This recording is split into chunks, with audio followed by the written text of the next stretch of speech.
What is going on, everybody? It is time for week number 2, February 2020 in our This Is War TEW 2020 series. That is a whole lot to say, but thank you so much for tuning in because we have monster shows. Somebody on this show, one of the companies, is going to have its highest show rating ever from season 1 all the way till now.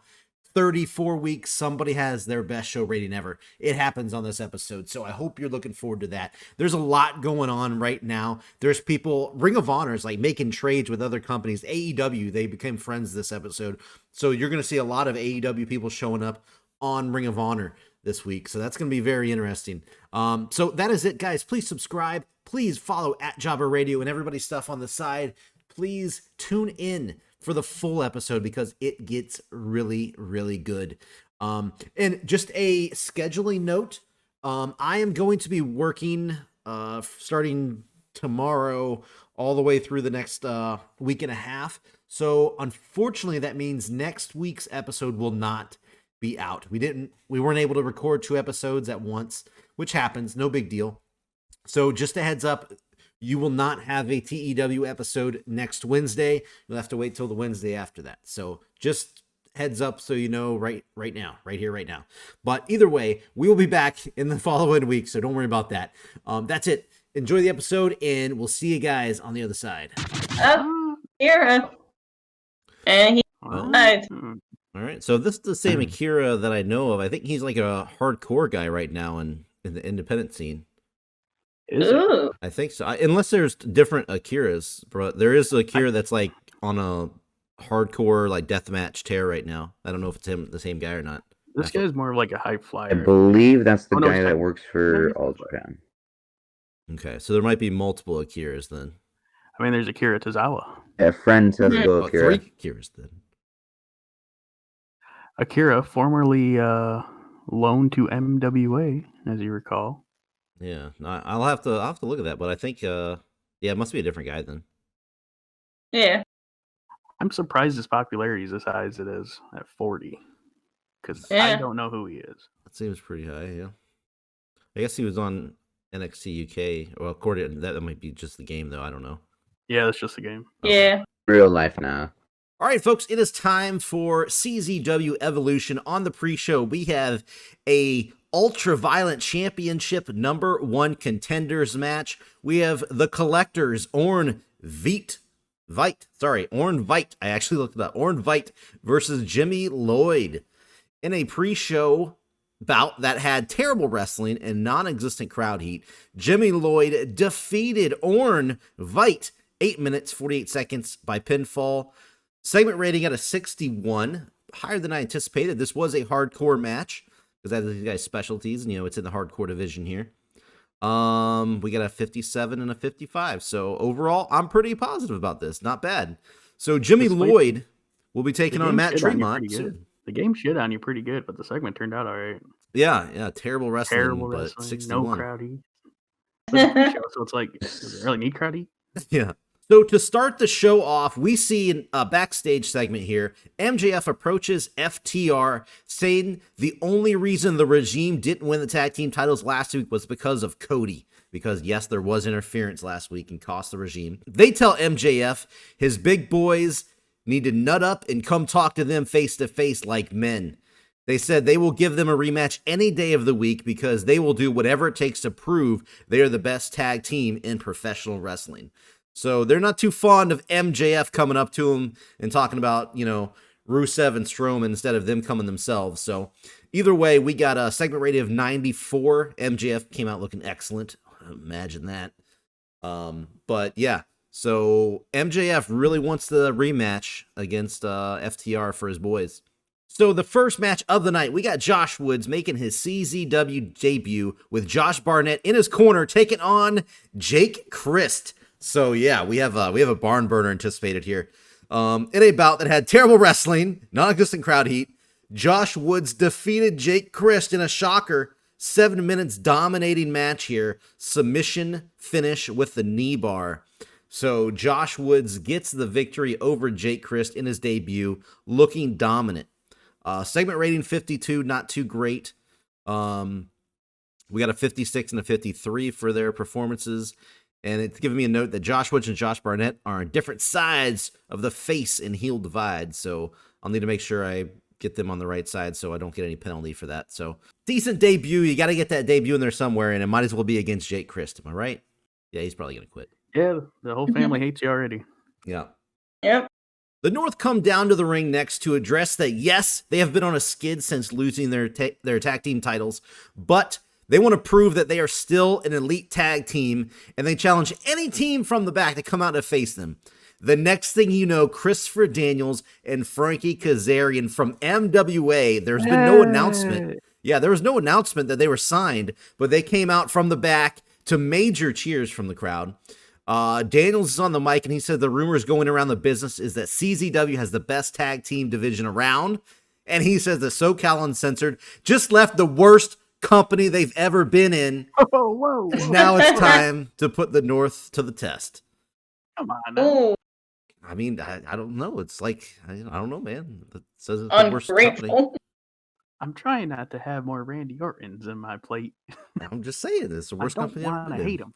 But segment rating of 61, not an awesome segment here. We had Ethan Page and Daniels struggling to go off script.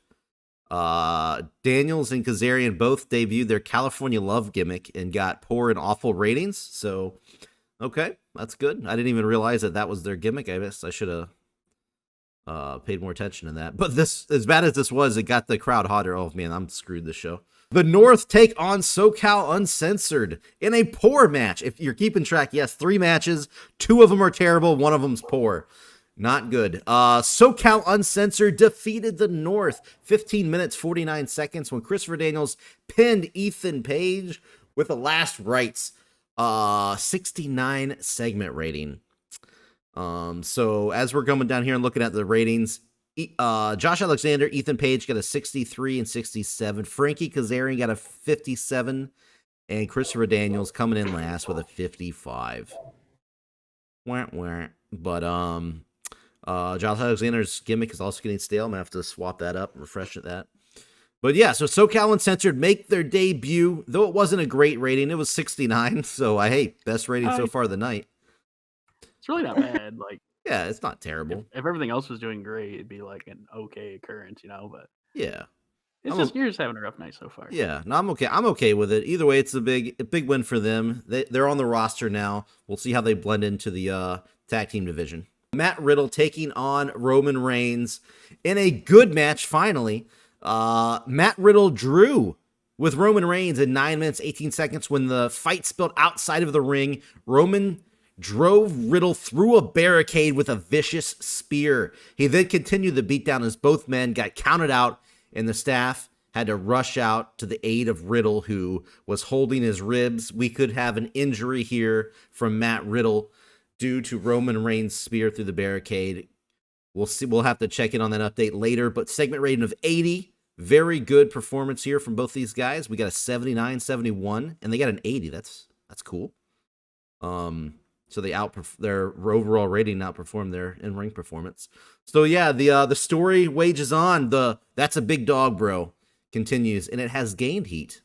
Good to see that. So The Undertaker cuts a promo backstage saying that after 2 weeks, the doctors have finally finished pulling the splinters and chunks of wood out of his back and out of the back of his head. He tells Darby Allin and Finn Balor that this is all his fault. He thought that he found men that he could hand the company to when he passes along, but he was wrong. He tells Darby Allin if the CZW World Championship is really all he wanted, he chose the wrong protege. Undertaker says if he wants it so bad, he will give him a shot at it. At CZW, to live is to die. It will be The Undertaker versus Darby Allin for the CZW World Championship. Guys, segment rating of 100. Somebody's still kicking ass here in the company. Good rating here. So we have our main event already for the next pay-per-view coming up this month. That match is going to be insanely high scored. Yep. I hope so. Up next, we got a match in the tag team division. LAX, Santino and Ortiz taking on Guerrillas of Destiny. You know the names. Here we go. In the bout that had a decent reaction from the crowd, but subpar wrestling, LAX defeated GOD 10 minutes, 37 seconds when Ortiz and Tama Tonga pinned Tama Tonga following interference from Luke Gallows because the club came out and joined the commentary team for this match and joked about GOD the entire time. Tama ended up outside of the ring in front of the table at one point and heard one of the jokes that were said about him and his partner there.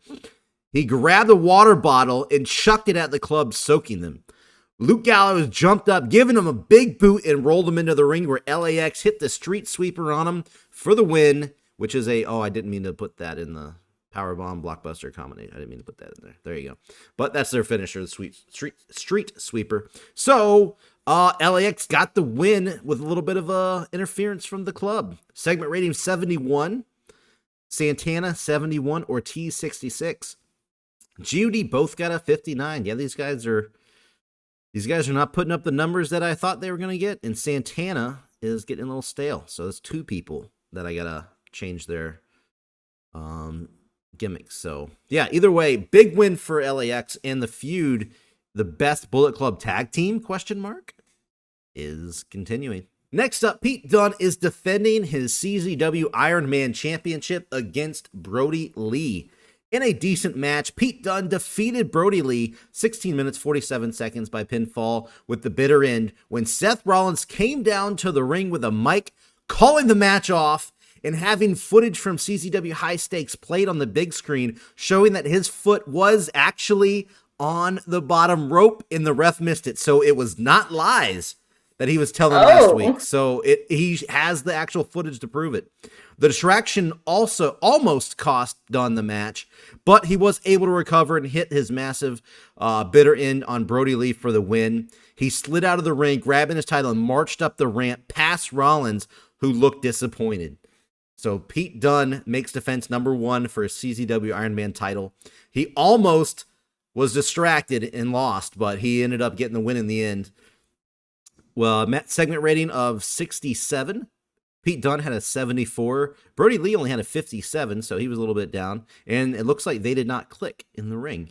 So that's disappointing to see. But so yeah, there we go. Pete Dunne still the champ. But Seth Rollins has evidence that could lead to something crazy down the line. I smell a rematch. In the main event tonight, Randy Orton is taking on Kenny Omega in a rematch from High Stakes. Here's what went down. In a bout that had superb wrestling and great heat, Randy Orton once again defeated Kenny Omega 16 minutes 37 seconds by pinfall after the punt. We saw him use the punt last week against Switchblade Jay White in the main event, and this week he hits it on Kenny Omega. Guys, what a segment rating. 93 out of Randy Orton. 93 was his in-ring was Kenny Omega's in-ring performance. Randy Orton got an 83. Awesome main event here. This should have saved the show, I hope to God. But yeah, Randy Orton gets a second punt in 2 weeks. Was Omega cool with losing? Yeah. No, I didn't get any restraint at all. Okay. Everybody was cool. I don't think he wanted to take a punt, but too bad. Got to make Randy Orton happy. Randy Orton's like, I want to kick this motherfucker in the head. So, okay. I got New Japan guys. All the New Japan guys in the head. Oh, God. After yet another punt from Randy Orton, the medical team rushed to the ring to check on Kenny Omega, who is not moving. Orton gets on the mic saying that he didn't have anything against the Bullet Club. He just always thought of them as a joke, but he never had anything against them. So, there you go. He makes the statement that anyone who's ever been a part of the group are just a bunch of flippy wannabe badasses that can't handle a real fight. That is when Adam Cole's music hits to a roar from the crowd. He walks out onto the ramp with a microphone saying that he's been done with the Bullet Club for quite some time now, but if Orton thinks all the club members are made the same, he is seriously mistaken. Cole challenges Orton to a match, ladies and gentlemen, next week. We have another main event with Randy Orton planned for Evolution. Can it be better than this week? He is absolutely killing it right now in CZW. We're going to see what happens next week when Kenny Omega takes on Adam freaking Cole. Segment rated of 100, of course. Randy Orton even performed poorly here. So maybe he's getting carried a little bit by these guys, but it's okay. It's okay. As long as the numbers are pulling out, I'm happy with it. So there you go. That's your main event for next week on Evolution. Whoa. What the fuck? Big numbers. Big recovery this week. 89. We only had 4 segments, which kind of screwed us over last time. We had too many angle segments. So I made sure to go light on those this week, and it paid off big time. We had a 93 match this week. So I think that helped a little bit. And of course, our music's still slightly worse than one of our rivals. You son of a bitch. But, literally all of your rivals. Yeah, every one of them. So we gained popularity 38 regions. Good. I'm hoping we get some actual TV numbers that make up for last week, because everything was down last week. It was horrible. So I think this is a good recovery. So let's look at the numbers. CZW Evolution, 14,089 and 1.37, which is up. Thank God. Still not super high or anything, but it's still up. So I'm happy. Let's see if Raw went down. 69 show rating, 67. Nice. And main event was Cassius Ohno and Fandango. They beat Cameron Grimes and Damian Sandow to retain the tag team titles. Would you look at that? What the hell? Ohno and Fandango, the tag team champs. What a world over there in CZW, or sorry, in WWE right now. Jeez. I mean, what a world it is in both, to be honest. Hey, that's right. Low-key won the Cruiserweight title on Raw. Oh my God. Go Caval. Nice. Oh. Zane. Only Zane so far.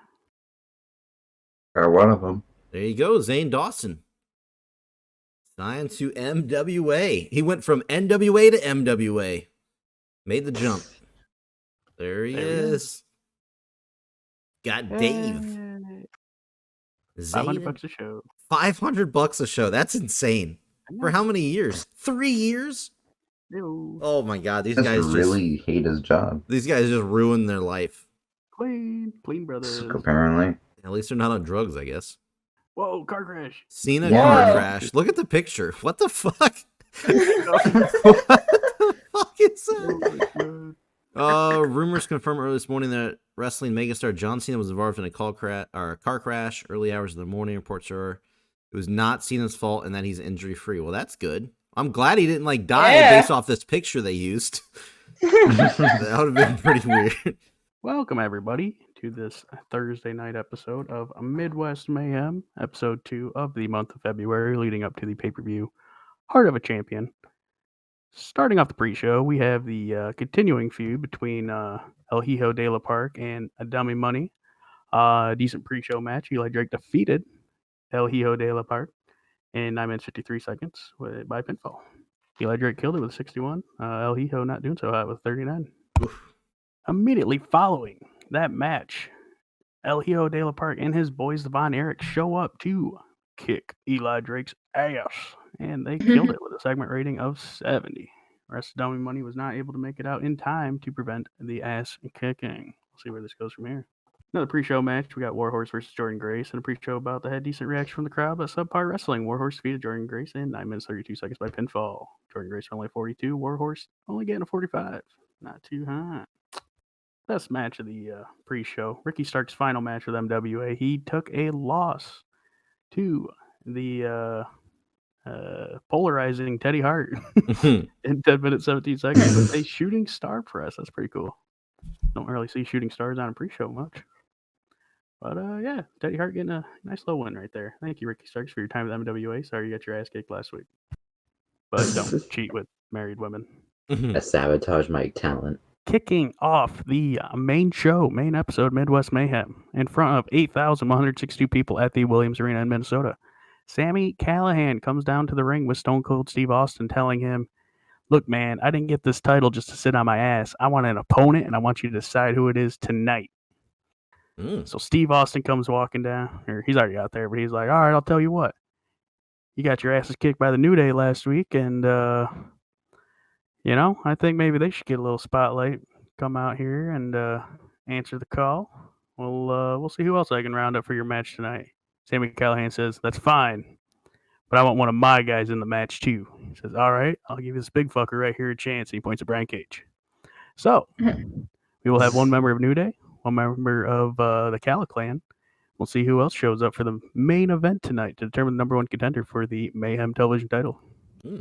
I got him. Pretty strong rating though, 86. Oh yeah. Surprisingly, Big E did not do well with that script to follow. That's one of those random things. Yeah. Batu improvising well. That's surprising. Cage clearly enjoyed having freedom to go off script. That's cool. Oh, look at that hot catchphrase. Oh, Austin had a hot Both catchphrase. Callahan and Austin. Hey, who'da thunk it? That's Sammy Callahan. Just God, it's terrible. Absolutely terrible. And then Stone Cold's was, "What's up with that?" I feel like that's been Totally used before. No, that's totally original.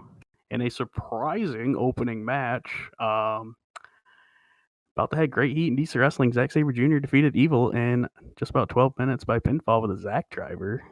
Segment only getting a 52. Had great heat. I mean, that's good.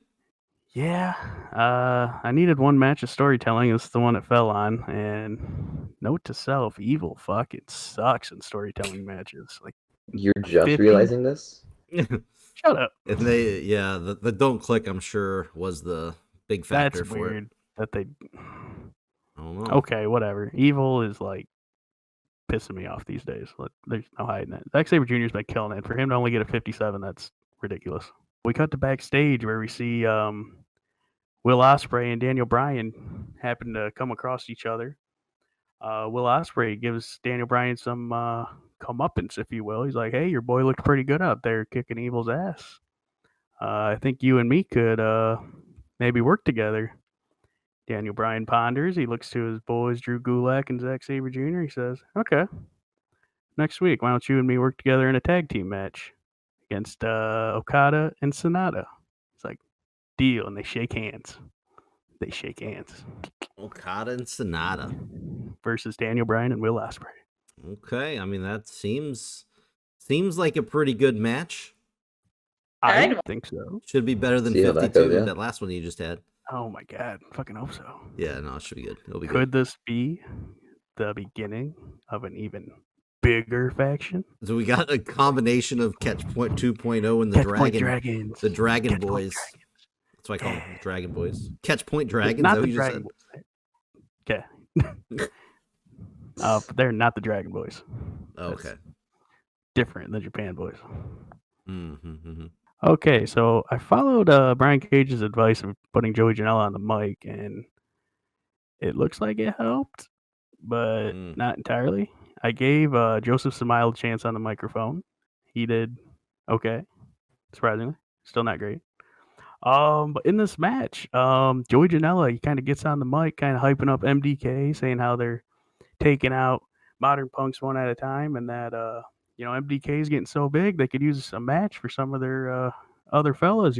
Can't all be fighting Modern Punks. So they look to the back and they say, "I want you to send out the biggest jobbers you got so we could kick their ass right now." So let's see who these jobbers are. Oh, and it looks like Janela created a new catchphrase as well. So you got everybody on your roster fucking coming up with these new catchphrases. We're so quirky. It's that karaoke last night. Everyone just came up with new things.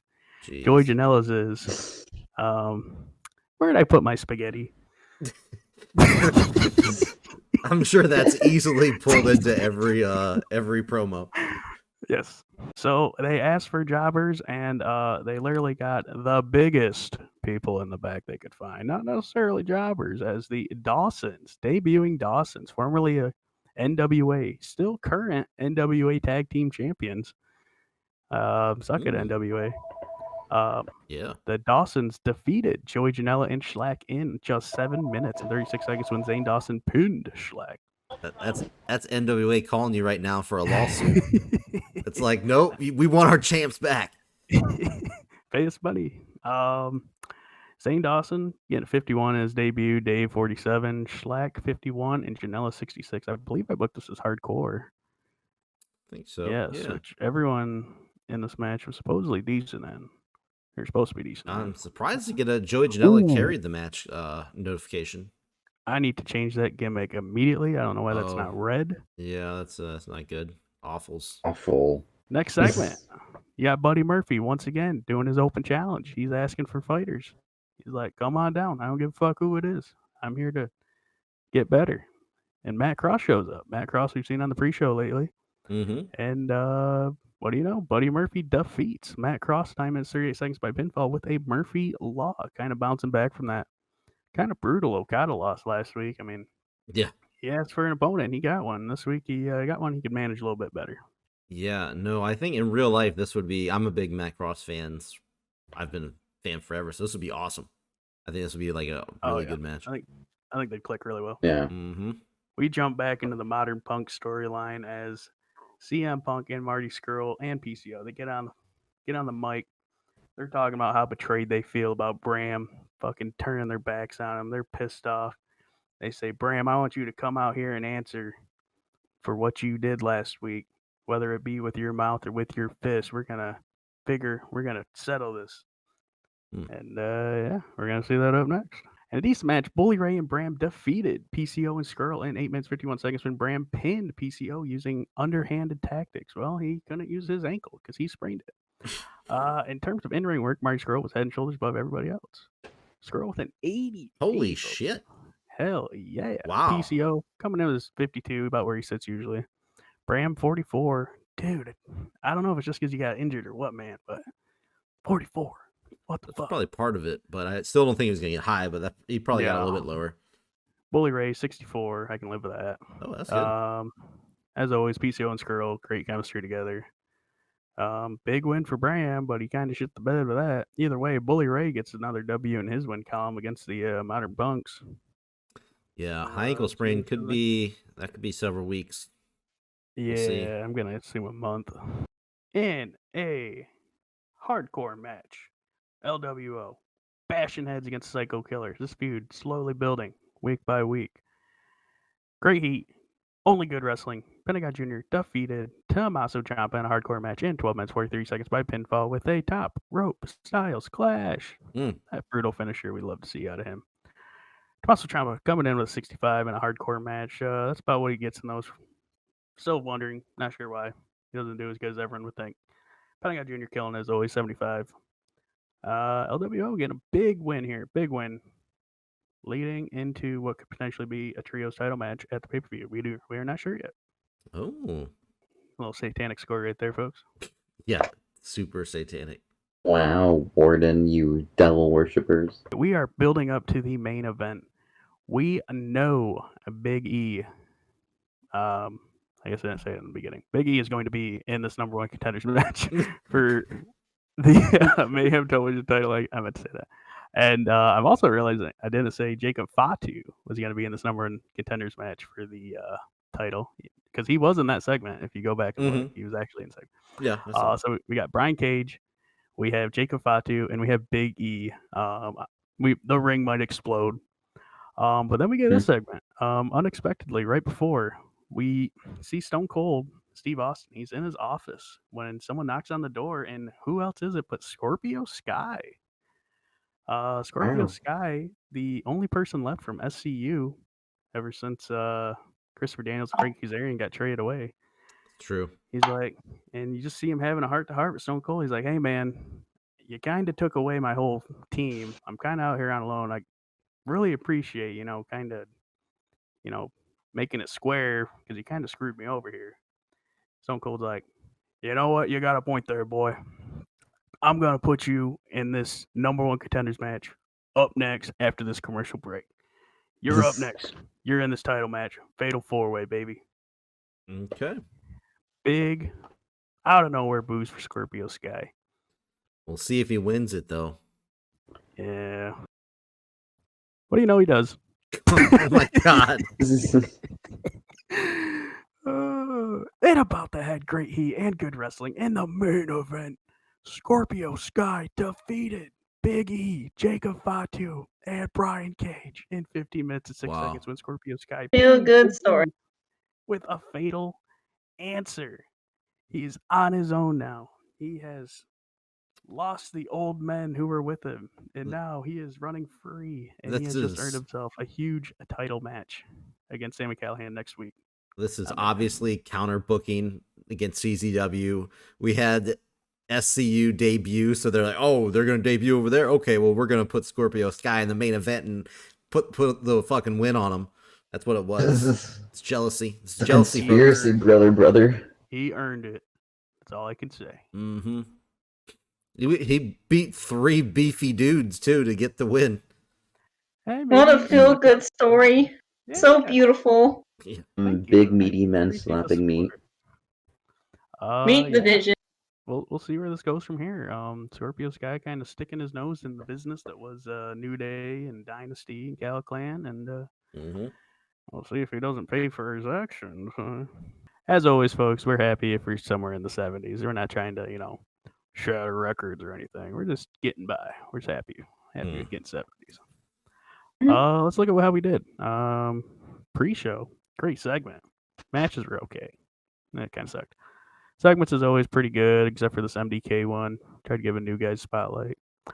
Punk called out Bram. CM Punk killing it on the mic. Scorpio killing it with Stone Cold Steve Austin. Main event, pretty decent. Overall, we didn't have any very good matches.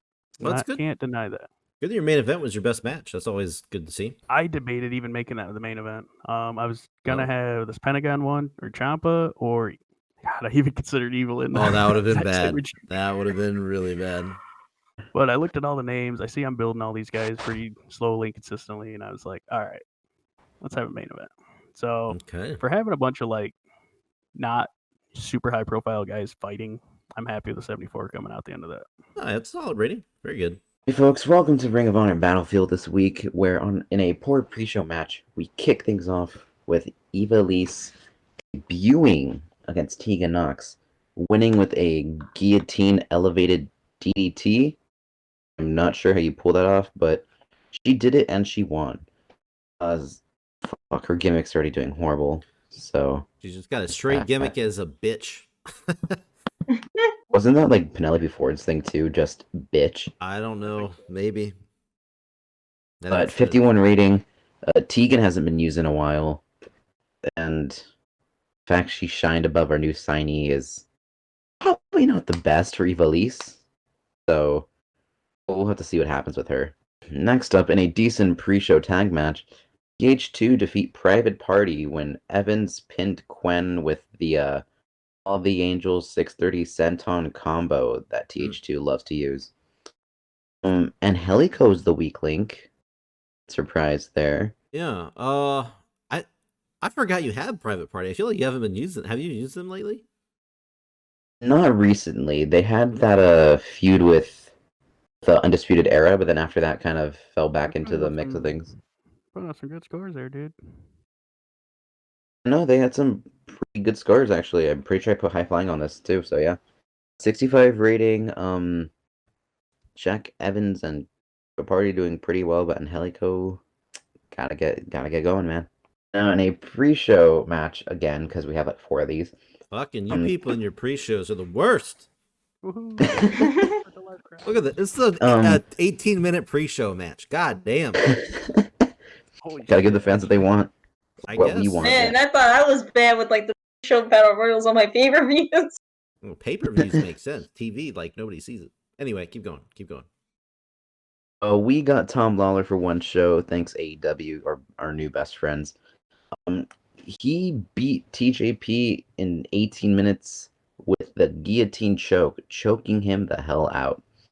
68 rating. Lawler's gimmick is kind of stale, but he had an in-ring of 68, so that's good.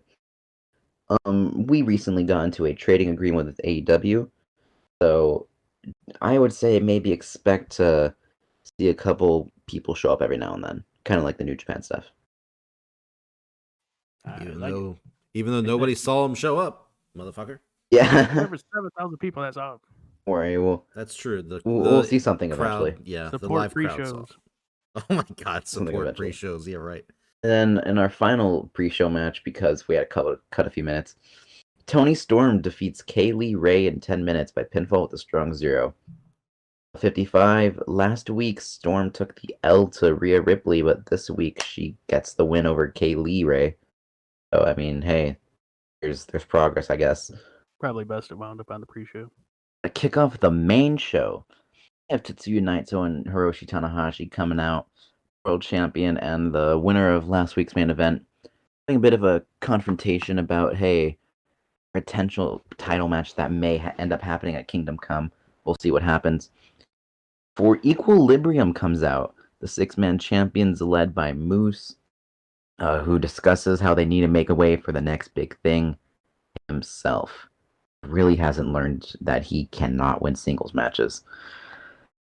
This leads to a near brawl between the two teams, or between the 5 people, before Naito and Tanahashi challenge Lethal and Gresham to a match later in the night.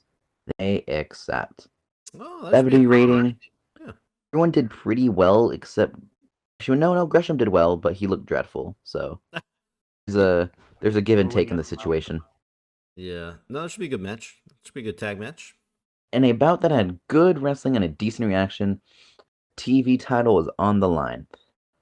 Shinsuke Nakamura defeated Alex Zane by pinfall with the landslide. Nakamura makes defense number 5 of the TV title.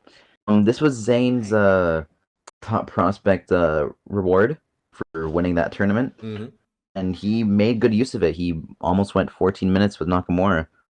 But hey, in the end, he couldn't get it done. 72 rating, and Nakamura retains. Yeah. I cannot believe it's that high, and it could have been higher.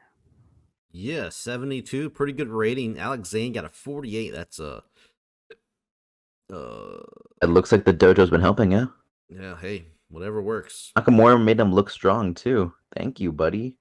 Love you, Nakamura. Did you do anything to get that note, or did it just show up? No, just showed up. Wow, okay. I'm perfectly fine with that. Oh, yeah, that's good. And about that great heat and good wrestling, we get more and more hints of them turning face at this rate. Gargano defeats Kyle O'Reilly in 19 minutes. Pinfall with Hertz Donuts. 73 rating. Gargano just beat one half of the tag team champions. Nice. So, question 1 rating. Yeah, that was great. But question about this turning thing. Why is that even showing up? Are you trying to turn them, or is it just like showing up on I've been trying to turn them for like months. It won't let me. I'm getting really annoyed. Can you cancel the turn? I can try. It should be in road agent notes. He said he's been trying to do that. Yeah, I don't know. Fuck. Hopefully, I get it right for my next show. I don't know. What's up? Announcing helped. Is a bit too short. Yeah, what's up with these too short things? You got rid of that part of your thing. No. Yeah, no, I had changed my thing back like December-ish. Oh wait, you changed it back? I had used that one for a while, but I couldn't keep up with it, so I changed it back, and that's been all the great ratings. You went back to Ring of Honor. We went back to old school, brother. But still not booking accordingly for like important matches being 20 minutes. Well, if you went back, then you got to book 20 minutes. Yeah, at least for your title match, big. Yeah. I mean, way, it was still a good rating, so let's move on. Still getting good ratings, so I can't be too upset. Collar Shot Battle Royal that I announced last week. We had some notable stars like Austin, the Best Friends. AEW's Brody King was nice enough to come join us. In a decent match, Nick Aldis won in the end. The final 4 were Trent, Ace Austin, and Priscilla Kelly. Ace was seemingly ready to throw Trent out of the ring, get the big win, where Priscilla strutted up to him, grabbing his attention as she started to seductively flirt with him. This distracted him long enough for Priscilla to grab him and flip him out of the ring, before Trent pulled the ropes down, which caused her to go out the ring. Trent thought he won, before Nick Aldis came in and tossed him out for the win. Brody King got the most eliminations. The AEW Brody King. Cool. Yep. Nick Aldis wins his debut, and his gimmick is horrible. Wow. Oh. That's never good. I figured that gimmick would be perfect for. Yeah. Yeah, I mean, I guess not. So you have another moment of bliss. Bliss still in her crossed for her knee or whatever the fuck it was. I don't know. Something hurt. Something hurt. We got it surgery. I don't know. She'll be back next week. She has another moment of bliss. This time having Rhea Ripley as the only person, quote unquote. He talks to her about how she beat Tony last week. Tony comes out to defend herself. This leads to Bliss getting up, attempting to hit Rhea. She grabs Bliss, throws her down, and stomps on her cast. Oh, segment rating of 57. Bliss did pretty well, but it seems Tony didn't when nobody else was on a script, so we'll have to see what we can do there. Alright. Time for matches that don't matter, gang. In a decent match, Jon Moxley defeats Zicky Dice with the Death Rider. 52. Moxley 73, Zicky 30. Did not click. Oh. That's bad. Man, Zicky Dice needs to go back to the performance center, brother. That's hilarious. He's in the performance center. What a funny match. It is funny. Moxley wants to kill somebody, so hey, here we go. Well, Zicky doesn't matter at this point. Hopefully he did the job. Enzo 2.0, Zicky Dice. After that, we have the Titantron cut out for turning back on to show Bray Wyatt, Karrion Kross, and Scarlett Bordeaux, or however the fuck you say her last name, in the Firefly Funhouse. Woohoo! Bray casually apologizes to John, saying he's sorry for hurting him last week after the main event, and welcomes John Box Lee to the show. Because, pretty funny. He does a poor impression of John before Kross takes the box and destroys it, tearing it apart, throwing it around, stomping on it, whatever. He makes the box become garbage. Bray warns John that this will be his future, as we get a glimpse of the Fiend in the background before cutting back to the show. 96 rating. Yes. Pretty solid. Yeah. Really good segment. I'm very happy with this, even though Kross and Scarlett did a bit underwhelming. They still did pretty well without scripts or any of that. They used the crowd pretty well. In event time, in a good match, Jay Lethal and Jonathan Gresham defeat Tanahashi and Naito. Gresham submitted Tanahashi with the octopus stretch after a miscommunication led to Naito accidentally hitting a enziguri on Tanahashi. Gresham then taking advantage of that and making Tanahashi have to tap. Naito carried the match. Good for him. The champ. Yeah. Tanahashi's been underperforming. Yeah, he's getting old, man. Mm-hmm. I don't know. I want the ace. I don't want the old guy. Gresham seemed to do okay. But 74 rating, can't be upset with that. 83 for Naito, while everyone else had a 60 or a 64 in Lethal's case. Mm-hmm. Tanahashi seemed off his game, so. And then afterwards, Moose comes out. See Lethal and Gresham beat down Naito and Tanahashi, reminding us of last week's image of, this. For Alex Shelley and Kushida run down and make the save. Everyone brawling as we end the show. 64 rating. Gresham did pretty well trying to improvise, but everyone else did pretty well getting to improvise, so I don't know what to do in that situation. Hot diggity down. Whoa, what a rating. Wow, my second highest match was Nakamura and Zayn. Hell yeah, brother. Oh my lord. MWA is looking at that 77. Good job, Luke. Wow. Yeah, thank you. Didn't anticipate that coming out. I quite frankly didn't either. This was actually a pretty solid show from us this time around. Our opening, we had the same old pattern of opening does really well, main event does really well, the middle's kind of bland. But hey, I can't be too mad at it. normal 77. booking goes. I mean, that's normal booking, so that's good. Yeah. It looks like the Firefly Funhouse, as usual, my best segment. God, I love you, Bray. Thank you for pulling me those ratings.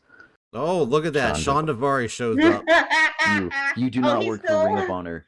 Oh, he's still alive after getting thrown off that. Yeah, I thought he drowned out in sea. Just swam his way. Hey. Joey Janela's new catchphrase, and then we got Bram's injury. Let's see, take a few weeks to heal. Yeah. Will not miss any dates. There you go. Okay, so he can work through the pain though.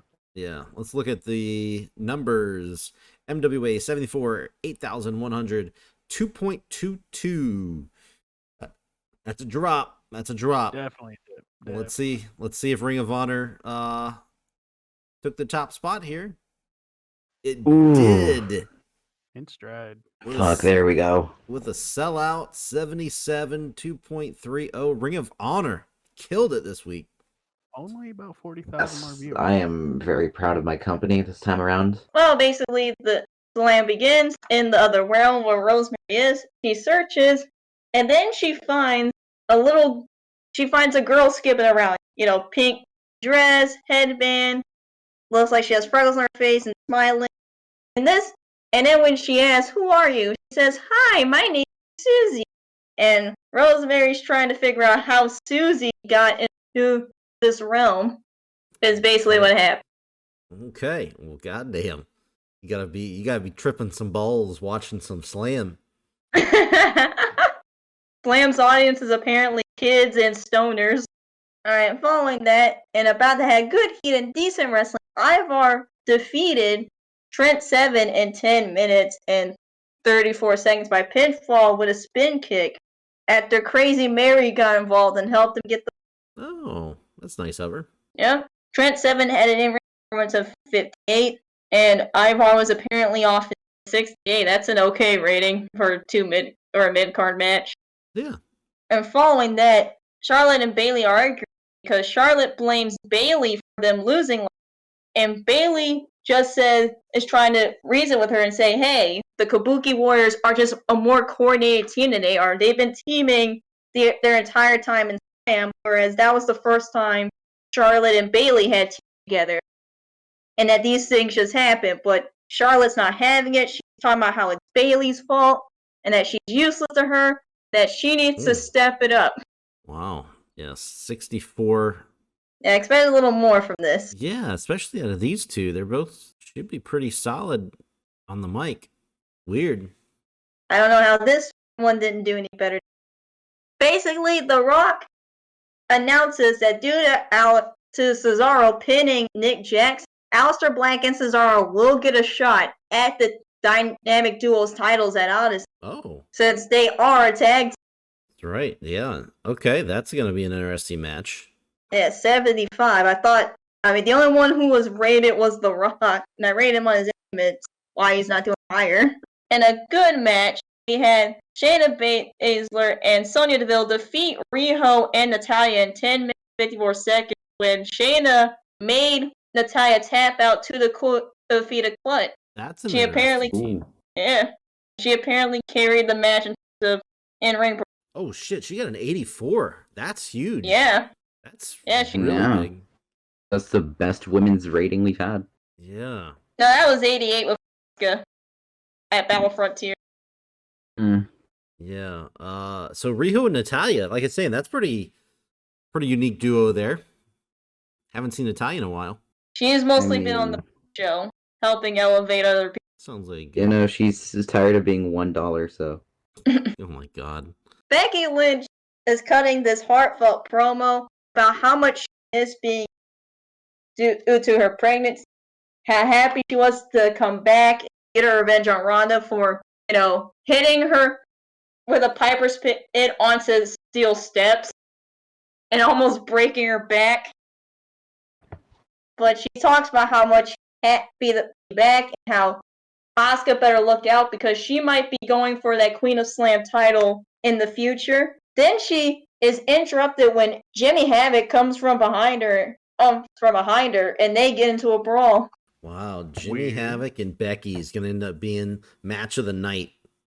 Bag out, fists are flying. Yep. 98 rating. The fans are happy to see Becky. I'm sure they are. I mean, Becky's over. And about to have great heat and good rest. Our Queen of Slam champion Asuka defeated Tenille Dash with 12 minutes 51 seconds by submission with an Asuka lock. And of course, Tenille's new friend Kurt Hawkins was at ringside supporting her. And Well, oh my god, Asuka in ring rating of 90. What the fuck? Jesus Christ. She's one of the top superstars in wrestling overall. Pretty much. Jesus. But 78 rating, pretty good. And Tenille only had a 52 in ring performance, but she was in there with someone who got a 90. So, and then after the match, Asuka is celebrating her win when suddenly she is attacked from behind by the possessed Tessa Blanchard. Beats down Asuka, and then she picks up the Queen of Slam title and holds it in the air with her boot on Asuka's stomach. Bag out. 100. 100 for Slam. Holy crap. Oh, okay. I knew my that segments can were going to carry this show, but damn. And then next, and about that, good and decent rest. Austin Theory, who, recently recruited Paige as his new manager, defeated Keith Lee in 11 minutes and 34 seconds by pinfall with a moonsault following interference from Samoa Joe. Ooh. Samoa Joe still mad that match at Battle Frontier in Raw. Still mad. I mean, I would be too. Yep. And Paige apparently did good work at ringside. Oh, that's good. Yeah. Nice to see the investment of her as a manager is paying off.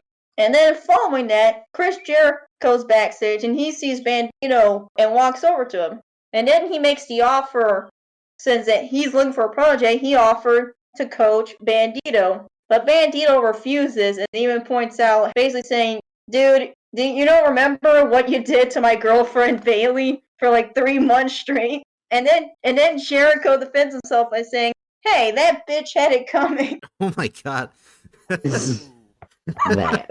bitch. And then after that, Bandito just walks away and Jericho just walks away after he calls his girlfriend a bitch. Damn. Bandito backing down like a bitch. He just wasn't in the mood for Jericho. But yeah, 84. And about that had great heat and good rest. Elias defeated AJ Styles in 14 minutes and 2 seconds by pinfall of a Halo Bomb after a distraction from Sasha Banks. Wow. Okay, so that happened. Biggest win in Elias's career here. Holy shit. Yeah. Was AJ okay with this? Yeah, he actually was. Wow. That's kind of surprising. That's very surprising. Did you talk him into it, or was he just like, yeah, I'll take the pin? Yeah, I'll take the pin. Wow, okay. Good for you. Good for you. Yeah. 76. So good match. Elias still has the genie. He hasn't made his wish yet. I guess he wants to save his wishes. Well, fuck. I figured one of them would be to beat AJ Styles. Mm-hmm. He doesn't even need the genie for that. Pac is going to make Kurt Angle earn that title match. He summons Kurt Angle to the ring while holding something back. Kurt Angle gets in the ring, and then Pac pulls out a crock, in which he wants to see how tough Kurt Angle really is. Kurt Angle removes the straps of the singlet and turns to show his bare back to Pac, and Pac just starts hitting him with the crock over and over and over again. And Kurt Angle, at first, he could take it, but then as it goes on, and Pac hits him harder and harder, starting to show more and more pain. Chad Gable wants Pac to stop, but then Pac tells him, you better mind your own damn business, and you stay back, before hitting Angle again, and again, and again, and again, until Kurt's down to one knee. But then he slowly stands back up, and Pac keeps hitting him, until it gets to 5th time, showing that Kurt Angle's just not standing. And then, baffled that, Angle's still standing, just sneaks attacks, like the heel that he is, and beats him down. But then he picks up the microphone and says, fine, you got your match. I'm gonna beat your ass at Odyssey, before he walks away. Parents watch with their children horrified. Yeah, they escalated very quickly. Okay. Excuse my ignorance here. What is a crop? You mean like the whipping stuff? Yeah. Oh, Well, okay. it's not a whip. But you didn't Okay. actually use a whip. Is it like a stick with a like leather thing at the end? Like Yeah. Yeah, that's what the crop is. Oh, okay. So it's literally a whipping thing. Okay. Wow, that sounds very rough. Shout out to Kurt Angle for taking 50 of those. Okay. Okay, yeah. Yeah. I just Googled it. Yes, horse whip. It's a horse whip. Fucking hell. Okay. There you go. Learn something new every day. Just got to tune in. Yeah. I didn't know that. Yeah, 99. Yeah. Hard to beat that. God damn. Oh, what a show. 85. Monster. Wow. Monster performance here. Beautiful. Damn, 39 regions you increased in. Yeah. That's a shit ton. You had a 298s and a 100. Yeah. What was your guy's favorite part? Was able to fucking stand. I don't know if it's my favorite part, but the most shocking one is the main event, Elias beating AJ. Yeah, that was a bit wild for me. I'm always big on Shayna and Sonya Deville. I think that's a great team still. I'm a big fan of Chris Jericho calling people's girlfriends bitches. That would be your highlight. I mean, that could be their gimmick for all we know. We've seen Penelope Ford in Evilise. That is true. That's it's a popular gimmick apparently on this. All right, let's look at the numbers. 85, 13,000, and a 1.98 TV rating. Oh, I think that's the highest TV rating of so far. Yeah, 1.4 mil. Pretty freaking good, man. Everybody killed it this week. Yeah. Really good stuff. Let's take a look at the week 34 ratings breakdown. CZW has rebounded in a big way after its worst show, almost pretty much in history last week. CZW jumps back up to a 1.37 TV rating, which is the second highest for the season 2 so far. They had a 1.39 back in week 30. So, second best show of the season so far, TV rating wise, with a 1,031,491 viewers watching. Live attendance hit the 14K mark. Huge numbers here. Only the second time CZW has ever hit the 14,000 for a TV show. So very big numbers there, 14,203. And then the show rating rebounding again in a big way. Ties for the third highest rating in CZW television history. 89. Evolution was on fire this week. Very big rebound for CZW. Now, speaking of rebounds, well, funny enough, the television rating for Ring of Honor was 2.30, which was the same the previous 2 weeks. So this is the third week in a row that Ring of Honor got a 2.30 TV rating, but it was enough to take the top spot from all of the other companies. So MWA dropped, we'll get to that in a second, but Ring of Honor takes home the big W for the highest TV rating this week with a 1.731 million viewers. Very big numbers there. And then we look at the live attendance sellout for Ring of Honor here, 7,160 and a 77. Ring of Honor has been hovering in that 77 range. These are their last 4 weeks rating numbers. Are you ready? 77, 77, 76, and then this week, 77. So Ring of Honor, very consistent as of late. And as long as the numbers are good, consistency is good. So good job for Ring of Honor. Now, we're going to have to talk about MWA, who was riding a huge wave of success last week. Their best show ever. Unfortunately, this week, not the case. Last week, they had a 2.50 television rating. We dropped down to a 2.22. Pretty significant drop. We lost over 200,000 viewers. We're down to 1.669. Oh, God, if that was another 6, I could already hear Warden saying, "Ooh, the Satan!" But 1.669 million viewers. Live attendance was up, especially compared to last week. Last week, they only got 6,900. This week, 8,162 in live attendance. Good turnout for the live show there. 74 show rating. This is one of the lowest ratings of the season. This is the second lowest, actually, of season 2 for MWA. Still a solid show.